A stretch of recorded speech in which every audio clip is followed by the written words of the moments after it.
प्रकाश ज्ञान सागर में आप सभी बच्चों का हार्दिक हार्दिक स्वागत है।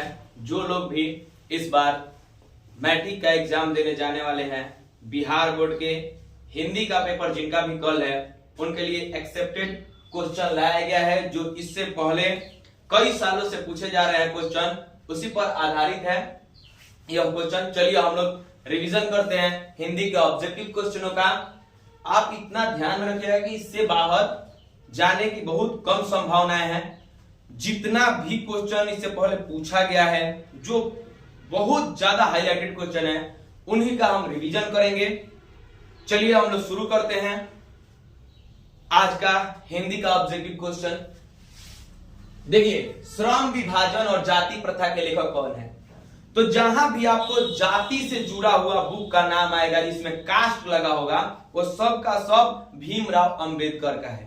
जैसे the caste in India, who are Shudras, Shudra कौन है। इसी तरह से श्रम विभाजन और जाति प्रथा, यहाँ पे जाति लगा हुआ है, अर्थात लेखक कौन है? भीमराव अंबेडकर। यह एक प्रकार का भाषण है। यह भाषण अंबेडकर जी देने वाले थे, लेकिन कुछ कारण से इनका यह भाषण नहीं हो पाया था। चलिए पढ़ते हैं। आधुनिक सभ्य समाज कार्य कुशलता के लिए किसे आवश्यक मानती है? तो यह आंसर हो जाएगा श्रम विभाजन को। श्रम विभाजन को ही आधुनिक कार्य कुशलता के लिए आवश्यक माना जाता है। आगे, भीमराव अंबेडकर की मृत्यु कब हुई थी? तो भीमराव अंबेडकर की मृत्यु 1956 में दिल्ली में हुआ था। और ये क्वेश्चन बहुत ही ज्यादा VVI आपके लिए है, कल के लिए। आगे, मूक नायक क्या है? तो मूक नायक पत्रिका को कहा जाता है। देखिए, इसमें दो ऑप्शन आते हैं, एक अखबार और दूसरा का पत्रिका। ज्यादातर लोग अखबार पर टिक लगा देते हैं, जबकि ऐसा आंसर नहीं है। आप लोग ध्यान से क्वेश्चन बनाइएगा, इसका आंसर होगा पत्रिका। आगे, अंबेडकर जी के दृष्टि में भाईचारा का वास्तविक रूप कैसा है? तो अंबेडकर जी के दृष्टि में भाईचारा का जो वास्तविक स्वरूप होता है वह दूध और पानी के मिश्रण की तरह होता है। जिस तरह दूध में पानी डाला जाता है तो दूध अपना रंग देकर के उसको अपने कीमत के बराबर कर लेता है, अंबेडकर ने कहा था ठीक इसी प्रकार से हमारे देश में भी भाईचारा का रूप दूध और पानी जैसा होना चाहिए। अंबेडकर उच्चतर शिक्षा के लिए, जब ये पढ़ाई लिखाई कर लिए, तो इससे ज्यादा उच्च शिक्षा के लिए कहां गए थे? तो ये गए थे न्यूयॉर्क में गए थे, जो अमेरिका में पड़ता है। आगे, जाति पाति तोरक मंडल की स्थापना कब हुई थी? तो जाति पाति तोरक मंडल की स्थापना 1936 में हुई थी। आगे, अंबेडकर ने ये भाषण एनहिलेशन ऑफ कास्ट। अच्छा, अगर आपसे पूछा जाएगा कि बताइए जाति प्रथा और श्रम विभाजन पाठ कहां से लिया गया है, तो आप लोग का आंसर हो जाएगा एनहिलेशन ऑफ कास्ट से लिया गया है। इसको हिंदी में किसने रूपांतरित किया था? यह तो इंग्लिश में भाषण बनाया गया था देने के लिए, लेकिन बाद में इसका हिंदी रूपांतरण किए थे ललई सिंह यादव। कौन किया था? ललई सिंह यादव किए थे। लेखक के दृष्टि में आदर्श समाज कैसा होना चाहिए? कहने का मतलब है कि भीमराव अंबेडकर कैसे समाज के बारे में सोचा करते थे। जब उनसे पूछा जाता था कि जब आप किसी भी जाति को नहीं मानेंगे तो बताइए आपका समाज कैसा होगा, तो वो बोला करते थे कि ऐसा समाज जिसमें सभी कोई स्वतंत्र हो, सभी कोई के साथ समान व्यवहार हो और सभी कोई भाईचारा यानी कि भ्रातृत्व भाव की भावना रखता हो, ऐसा समाज भारत में चाहता हूं। अब आते हैं दूसरे पाठ पर। दूसरे पाठ का नाम है 20 के दांत, और इसके लेखक को याद करना उतना ही बढ़िया है। 20 के दांत कहने का मतलब है जब सांप काटता है तो आपके शरीर में विष जाता है और सांप के काटने से आपका शरीर हो जाता है नीला। अर्थात 20 के दांत के लेखक नलिन बिलोचन शर्मा, नीला से नलिन बिलोचन शर्मा। गिरधर लाल कौन थे? तो देखिए, गिरधर लाल ना मदन के पिता थे। मदन के क्या थे? पिता थे। मदन ने कासू के कितने दांत तोड़ डाले? यह जो कासू था, कासू यह सेन साहब का बेटा एक नलायक इंसान, नलायक औलाद था, जो मदन गिरधर के बेटे मदन के साथ खेलने के लिए, लट्टू खेलने के लिए ये जाने लगा। ये बहुत बदमाश था और इसने इसका लट्टू छीनने लगा। इतने में एक फाइट में 2 दांत बाहर कर दिया मदन ने। एक फाइट मारा, 2 दांत बाहर। तो आपको याद, मदन ने कासू के कितने दांत तोड़ डाले? 2 दांत तोड़ डाले। नलिन बिलोचन शर्मा के माता का नाम क्या था? नलिन बिलोचन शर्मा के माता का नाम था रत्नावती देवी। आगे, खोखा खोखी किस भाषा का शब्द है? ये क्वेश्चन बार बार आता है, खोखा खोखी किस भाषा का शब्द है? तो खोखा खोखी बांग्ला भाषा का शब्द है जिसका अर्थ होता है बच्चा बच्ची। इसका अर्थ होता है, यहां पे लिखा भी है बच्चा बच्ची। 20 की दांत कैसी कहानी है, ये क्वेश्चन बहुत ही ज्यादा VVI है। ये अगर क्वेश्चन आएगा तो बहुत सारे लोग गड़बड़ बना सकते हैं इसको। यह जो कहानी है यह मनोवैज्ञानिक कहानी है। आपको याद होना चाहिए कि 20 की दांत जो कहानी है यह मनोवैज्ञानिक कहानी है। आगे, सेन साहब अपने पुत्र को क्या बनाना चाहते थे? देखिए, अगर इसका ऑप्शन आए, एक में इंजीनियर, दो में बिजनेसमैन, ऑप्शन सी में ए और बी दोनों, तो इसका आंसर हो जाएगा ए और बी दोनों। यह या तो बिजनेसमैन बनाना चाहते थे या तो उसको इंजीनियर बनाना चाहते थे। 20 की दांत कहानी किस वर्ग के अंतर विरोधों को उजागर करती है? कहने का मतलब है समाज में 3 वर्ग होते हैं, एक सबसे ऊंचा, एक सबसे नीचे और मध्यम वर्ग। तो यह कहानी मध्यम वर्ग से जुड़ी हुई है। कासू मदन के साथ किस खेल में शरीक होना चाहता था? पूछना चाहता है कि बताइए किस खेल को लेकर झगड़ा हो गया था? तो यह खेल था लट्टू का खेल। लट्टू नचाने के लिए झगड़ा हो गया था। मदन की उम्र क्या थी? तो मदन की उम्र 5 से 6 साल थी। आगे, सेन साहब की कितनी लड़की थी? तो सेन साहब की 5 लड़की थी और एगो लड़का था, लड़का का नाम था कासू। कौओं की जमात में शामिल होने के लिए कौन ललक गया? ललक मतलब ललचा जाना। कहने का मतलब है कि कौआ का जमात, जो लट्टू खेल रहा था मदन, वहां पे गांव के बहुत सारे बच्चे खेल रहे थे, जो कौआ को उससे दर्शाया गया कि कौआ, और इसमें शामिल होने के लिए कौन ललक गया? तो इसका आंसर होगा हंस, और यहाँ पे हंस कहा गया है कासू को। कासू बड़ा घर का लड़का था इसलिए वो हंस कहलाया, और मदन छोटे घर का लड़का था इसलिए उसे कौआ कहा गया है। लड़कियां क्या है? कठपुतली है।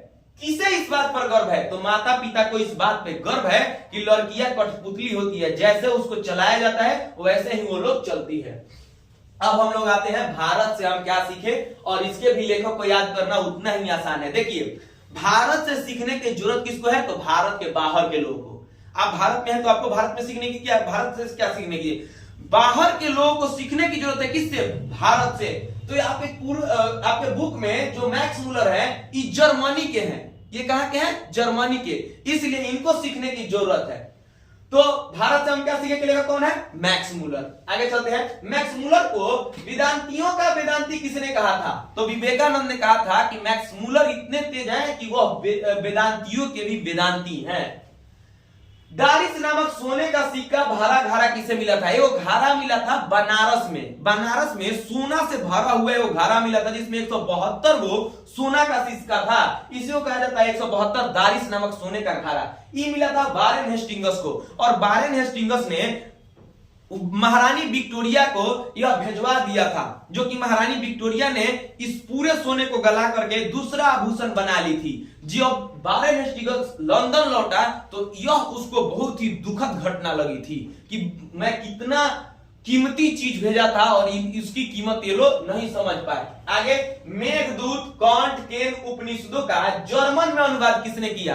आप लोगों के परीक्षा में किसी भी बुक का नाम आए और उसमें हो कि जर्मन में किसने अनुवाद किया, मतलब जर्मनी भाषा में किसने इसको कन्वर्ट कर दिया, तो एक ही आंसर होगा। आप लोग रट जाओ, ये आंसर होगा मैक्स मूलर। किसी भी पुस्तक को पूछे कि जर्मनी, चाहे आपके क्वेश्चन में जर्मनी का नाम आ जाए ऑब्जेक्टिव में, तो आपका आंसर मैक्स मूलर ही सही होगा, या पाठ का नाम सही हो जाएगा भारत से हम क्या सीखें। निर्वंश विद्या का संबंध किससे है? मानव विज्ञान के अध्ययन को ही हिंदी में निर्वंश विद्या कहा जाता है। इसका संबंध किसी से है? मैक्स मूलर का जन्म कब हुआ था? तो मैक्स मूलर का जन्म हुआ था 6 दिसंबर 1823 को। इनका जन्म जर्मनी में हुआ था। सर विलियम जोन्स ने भारत की यात्रा कब की थी? यह भी VVI क्वेश्चन है। 1783 में सर विलियम जोन्स ने भारत की यात्रा की थी, और उन्होंने बताया था कि किसी को भी सीखने की जरूरत है तो वह एक ही मात्र देश है जिससे सब देशों को सीखने की जरूरत है, वह है अपना प्यारा सा भारत। नया सिकंदर किसे कहा गया है? तो आप लोग को यह भी पता होगा कि यह जो पाठ है ना, इसमें जो नया अंग्रेज अधिकारी आया है उसी को भारत के बारे में ज्ञान दिया जा रहा है। यह भी एक प्रकार से कहा जाए तो भाषण है। इसमें बताया जा रहा था नए अंग्रेज अधिकारियों को कि आपको भारत से सीखने की क्या क्या जरूरत है, इसीलिए तो इसका नाम पड़ा था भारत से हम क्या सीखे।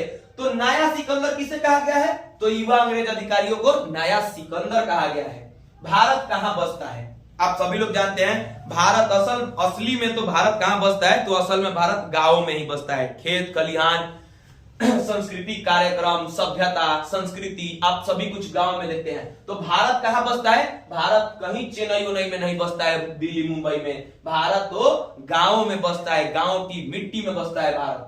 मैक्स मुलर के पिता का नाम क्या था? तो मैक्स मुलर के पिता का नाम था विल्हेल्म मुल्लर। सेम नाम है, आप लोग ध्यान दीजिएगा, मैक्स मुलर, उनके पिता का नाम विल्हेल्म मुल्लर। किसके अध्ययन क्षेत्र में भारत के कारण नव जीवन का संचार हुआ है, एक नया जीवन का संचार हो गया है? किसके कारण? तो ये है नीति कथाओं के कारण। नीति कथा के कारण आज पूरे विश्व में भारत एक नए नव जीवन संचार की ओर आगे किया है। नाखून क्यों बढ़ते हैं? पाठ नंबर 4। और अब इसका ऑब्जेक्टिव हम लोग देखेंगे। इसको भी याद करना उतना ही आसान है जितना आपने 2 को याद किया था, तीनों याद किया। नाखून क्यों बढ़ते हैं? अच्छा आप लोग बताओ, नाखून एक बार काटते हैं? नहीं, हम हजारों बार नाखून काटते हैं, लेकिन ये बढ़ता जाता है, बढ़ता जाता है। अर्थात हो गया आंसर इसका। नाखून क्यों बढ़ते हैं? तो नाखून हजारों बार काटते हैं। नाखून हजारों बार काटते हैं यानी हजारी प्रसाद द्विवेदी। नाखून के लेखक कौन है? हजारी प्रसाद द्विवेदी। अच्छा एक और क्वेश्चन पूछता है, बताइए नाखून क्यों बढ़ते हैं? क्वेश्चन किसने पूछा था? तो इनकी छोटी बेटी ने यह क्वेश्चन इनसे पूछा था। द्विवेदी जी ने निर्लज अपराधी किसे कहा है? तो द्विवेदी जी ने कहा है कि यह कितने निर्लज है जो हम बार बार काटते हैं फिर भी अब बढ़ जाते हैं। अर्थात नाखून को द्विवेदी जी ने निर्लज अपराधी कहा है।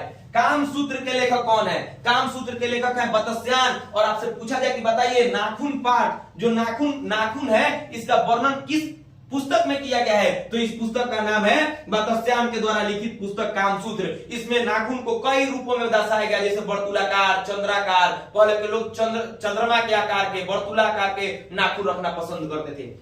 वहीं पे क्वेश्चन है किस देश के लोग बड़े बड़े नाखून रखना पसंद करते थे? तो आपका क्वेश्चन हो जाएगा गौड़ देश के लोग बड़े बड़े नाखूनों को पसंद करते थे। कहां के लोग छोटे नाखूनों को पसंद करते थे? तो दक्षिणात्य क्षेत्र के लोग छोटे छोटे नाखून रखना पसंद करते थे। आगे नख किसका प्रतीक है? तो नख पशुता का प्रतीक है। क्यों कहा गया है? क्योंकि पहले के जमाना में हम लोग नाखून से ही मांस नोच कर खा लिया करते थे, जैसे कि जीव जंतु पशु किया करते हैं, बाघ हो, उसी तरह से हम लोग भी थे। इसीलिए नाखून को पशुता का प्रतीक माना गया है। अशोक का फूल, ई पुस्तक आप लोग याद रखिएगा कि अशोक के फूल पुस्तक के लेखक कौन है? तो अशोक के फूल पुस्तक के लेखक है हजारी प्रसाद द्विवेदी। नाखून का इतिहास किस पुस्तक में मिलता है? आपको पहले ही बता दिए हैं, कामसूत्र। कामसूत्र के लेखक कौन है? तो कामसूत्र के लेखक है बतस्यान। और इसी में नाखूनों को वर्तुलाकार, चंद्राकार इत्यादि कई रूपों में दर्शाया गया है। सब पुराने अच्छे नहीं होते हैं और सब नए खराब भी नहीं होते हैं। कहने का मतलब है कि पुराना सब चीज अच्छा नहीं होता है, लेकिन नया भी सब कुछ खराब नहीं होता है। यह किसने कहा था? तो ये कहे थे कालिदास। नखधर मनुष्य आज किस पर भरोसा कर रहा है? तो नखधर मनुष्य, जो मनुष्य नाखून को ही अपना अस्त्र मानता था, नाखून से ही सब कुछ किया करता था, वह व्यक्ति आज नाखूनों को त्याग करके, पशुता को त्याग करके उससे भी बड़ा पशु बन गया है। अब वह एटम बम पर विश्वास करने लगा है। एटम बम, इसका आंसर हो जाएगा एटम बम। नखधर मनुष्य आज किस पर विश्वास कर रहा है? एटम बम पर। दधीची ऋषि की हड्डियों से क्या बना था? तो जब राक्षसों और देवताओं में लड़ाई हो गई थी, तो देवताओं के पास जो अस्त्र थे वो राक्षसों से कमजोर पड़ने लगे। तब दधीची ऋषि के हड्डी, अपना हड्डी मेरुदंड की हड्डियों को दिया, और इस मेरुदंड के हड्डियों से इंद्र का वज्र बना, जो ऐसा होता है। और इसमें इतना ताकत होता है कि कहा जाता है कि सारे प्रकार के अस्त्र एक तरफ और इंद्र का वज्र एक तरफ। अच्छा एक और क्वेश्चन पूछा जाता है, इंद्र का अन्य नाम क्या है? पुरंदर। पुरंदर का अर्थ होता है किलाओं को तोड़ने वाला। आगे देखते हैं नगरी लिपि, और नगरी लिपि के लेखक है गुणाकर मूले। जिसमें गुण होगा वही लिखने का काम करेगा। नगरी लिपि, लिपि कौन लिखेगा? जिसमें गुण होगा, अर्थात गुणाकर मूले। नागरी लिपि के आरंभिक लेख कहां से मिलते हैं? तो नगरी लिपि के सबसे पहला आरंभिक लेख मिलता है दक्षिण भारत से। बेतमा दान पात्र किस समय का है? तो 1020 ईस्वी का है बेतमा दान पात्र। उत्तर भारत में नगरी लिपि के लेख कब से मिलते हैं? तो ये तो दक्षिणी भारत का था, सबसे पहले कहां मिला था? दक्षिणी भारत में। लेकिन उत्तरी भारत में मिलना शुरू होता है 8वीं सदी से। गुणाकर मूल्य का जन्म कहां हुआ था? गुणाकर मूल्य का जन्म हुआ था महाराष्ट्र में। गुप्तों की राजधानी कहां थी? तो गुप्तों की राजधानी थी देवनगर, और कहा जाता है कि देवनगर के नाम पर ही इस लेख का नाम नगरी पड़ा था। देवनगर में से नगर ले लिया गया है, और पाटलिपुत्र को पहले देवनगर कहा जाता था। और ये किसकी राजधानी थी? तो ये चंद्रगुप्त मौर्य की, चंद्रगुप्त विक्रमादित्य की राजधानी रखा गया था। केरल के शासकों के द्वारा सिक्कों पर वीर केरलस्य शब्द किस लिपि में लिखी गई है? तो यह नगरी लिपि में लिखी गई है। केरल के जो राजा थे वो सिक्का निकालते थे वीर केरलस्य लिख करके, जो नगरी लिपि में लिखी हुई होती थी। पहले किन राजाओं के लेखों के लिपि को ही नांदी नगरी कहा गया? सबसे पहले किन राजाओं के लेखों को नांदी नगरी कहा गया था? तो यह जो राजा थे वह विजयनगर के राजा थे। विजयनगर के राजाओं के ही लेखों को नांदी नगरी कहा जाता था। उत्तर भारत के विशेष स्थापत्य शैली को क्या कहा जाता था? तो हमारा जो उत्तरी भारत पड़ता है, अर्थात इसके ऊपर का जो भारत पड़ता है, इसके ऊपर के भारत को हम जो मंदिर स्थापना की शैली है उसे नागर कहते हैं, और कहा जाता है कि इसके नाम पर ही नगरी लिपि का नाम नागर रखा गया है। देखिए बहुत सारे इसके तर्क है क्यों नगरी रखा गया था, अभी कोई कंफर्म नहीं है, लेकिन बहुत सारे इसके दिए जाते हैं प्रमाण। पहले दक्षिण भारत की लिपि को क्या कहा जाता था? दक्षिण भारतीय लिपि को पहले सिद्धम कहा जाता था। सिद्धम, आप लोग इसको भी याद रखिएगा। किस शासक के सिक्कों पर राम सीए शब्द अंकित है? आप लोग जब इस बार टेस्ट परीक्षा दिए होंगे 9वां महीना वाला, तो उसमें एक क्वेश्चन आया था कि किस शासक के सिक्कों पर राम सीए शब्द अंकित थे? तो राम सीए शब्द अकबर के सिक्कों पर अंकित थे। अकबर के सिक्कों पर राम सिया लिखा होता था और उनके चित्र भी अंकित होते थे। दक्षिण भारत के पांड्य प्रदेश से किस राजा के पलियम ताम्रपत्र, और पलियम ताम्रपत्र आप लोग देखिएगा तो इसका आंसर हो जाएगा राजा बरगुन। राजा बरगुन का था पलियम ताम्रपत्र। अब हम आते हैं बहादुर, और बहादुर से क्वेश्चन आएगा कि बहादुर के लेखक कौन है? तो जो बहादुर होता है वो अमर। अमर जो होता है वो किसी से नहीं डरता है, निडर मतलब बहादुर होता है वो। इसके साथ साथ आप लोगों का इनका बहुत सारा लेखक है, जैसे पूछा जाएगा बताइए जिंदगी और जोक के लेखक कौन है? तो जिंदगी, जब जिंदगी में तुमको जोक लग जाएगा, मान लो आपको जोक पकड़ लिया, तो जो बहादुर होगा वही तो निकाल के फेंकेगा, जो डरपोक होगा वो क्या डर जाएगा। तो जिंदगी और जोक कौन निकालेगा? बहादुर। और बहादुर के लेखक अमरकांत। दूगो हो गया। तीसरा का आता है बीच की दीवार के लेखक कौन है? तो बीच की दीवार के भी लेखक कौन है? अमरकांत है। इसके बाद आता है कि निर्मला कौन थी? तो निर्मला कहानीकार की पत्नी थी जो बहादुर को बहुत मानती थी। रिश्तेदार की पत्नी ने कितने रुपए चोरी का इल्जाम लगाया था? तो रिश्तेदार की पत्नी ने कहा था कि 11 रुपए हमारा चुरा लिया है बहादुर ने, और इसी के कारण बहादुर को आगे चल के क्या करना पड़ा? घर छोड़ना पड़ा। बहादुर का पूरा नाम क्या था? तो बहादुर का पूरा नाम था दिल बहादुर, लेकिन निर्मला ने इसके नाम में से दिल उड़ा दिया और केवल बहादुर कर दिया, और बाद में इसको खूब खटवाया, सब बर्तन वर्तन धुआया, सब बाद में भाग गया खटते खटते। लड़के ने हांडी से कितने रुपए निकाले थे? जब इसकी माँ भैंस को पीटा था तो माँ ने इसको भैंस से दुगुना पीटा, जिसके कारण भाग गया। तो भागा तो कै रुपया घर से लेके भागा? 2 रुपया। हारी से कितना रुपया निकाला था? 2 रुपया निकाला था। ये कहाँ का रहने वाला था? नेपाल का रहने वाला था। भाग करके किस बस स्टेशन पे आया था? गोरखपुर बस स्टैंड पे आया था। इस मोहल्ले में 150 लोग रहते हैं, और ये भी आपके परीक्षा में पूछा गया, टेस्ट में क्वेश्चन है। तो अगर ऐसा आएगा कि इस मोहल्ले में 150 लोग रहते हैं, तो इस मोहल्ले में तुच्छ लोग रहते हैं। तुच्छ मतलब नीच लोग रहते हैं। आगे आते हैं परंपरा का मूल्यांकन, और परंपरा के मूल्यांकन के लेखक है रामविलास शर्मा। तार सप्तक में कितने कवियों की रचनाएं हैं? तो तार सप्तक में 7 कवियों की रचनाएं हैं। रामविलास शर्मा का जन्म कब हुआ था? तो रामविलास शर्मा का जन्म हुआ था 10 अक्टूबर 1912 को। साहित्य सापेक्ष रूप से क्या होता है? पूछ रहा है कि साहित्य जो है वो कैसा होता है? तो ये स्वाधीन होता है। अब आते हैं परंपरा का मूल्यांकन क्या है? तो परंपरा का मूल्यांकन एक प्रकार की निबंध है। यह निराला की साहित्य साधना कितने खंडों में रचित है? तो निराला की साहित्य साधना 3 खंडों में रचित है। कितने खंडों में रचित है? 3 खंडों में रचित है। आदिम का अर्थ क्या होता है? तो आदिम का अर्थ होता है प्राचीन मनुष्य, अर्थात प्राचीन अति प्राचीन। आदिम का अर्थ क्या होता है? अति प्राचीन। जीत में निरखत हूं, और इसके लेखक कौन है? तो इसके लेखक है बिरजू महाराज। बिरजू महाराज किस कला से संबंधित थे? तो आप लोग जान जाइए कि बिरजू महाराज डांस किया करते थे और इस डांस का नाम था कथक। आज कोई भी कथक का नाम लेता है तो उसमें सबसे बड़ा योगदान किसी का है? तो वो है बिरजू महाराज का। आगे तो ये क्या करते थे? तो यह नृत्य करते थे और नृत्य में क्या करते थे? तो नृत्य में कथक का डांस करते थे। बिरजू महाराज किस घराने से थे? तो बिरजू महाराज का जन्म भी लखनऊ में हुआ था और ये घराना जिस घराना से संबंधित थे, डांस का वो घराना होता है जिससे लोग निकलते हैं वहां से सीख करके, तो इनका घराना भी लखनऊ घराना था। जी जीत मैं नहीं रखता हूं कौन सी विद्या है? तो ये एक प्रकार की साक्षात्कार है। साक्षात्कार मतलब इंटरव्यू है। बिरजू महाराज का जन्म हुआ था बसंत पंचमी के एक दिन पहले। सरस्वती पूजा चल रहा है तो आप लोग याद रखिएगा बिरजू महाराज का जन्म सरस्वती पूजा के एक दिन पहले भय है, अर्थात शुक्रवार को। पूरा आंसर होगा शुक्रवार बसंत पंचमी के एक दिन पहले। Delhi Hindustan dance music school किनका था? तो यह स्कूल था निर्मला जी का। निर्मला जी का यह स्कूल था। बिरजू महाराज की मृत्यु के समय महाराज जी की उम्र कितनी थी? यह 9.5 साल के थे। तो इनके पिताजी क्या हो गए थे? मर गए थे और इन्होंने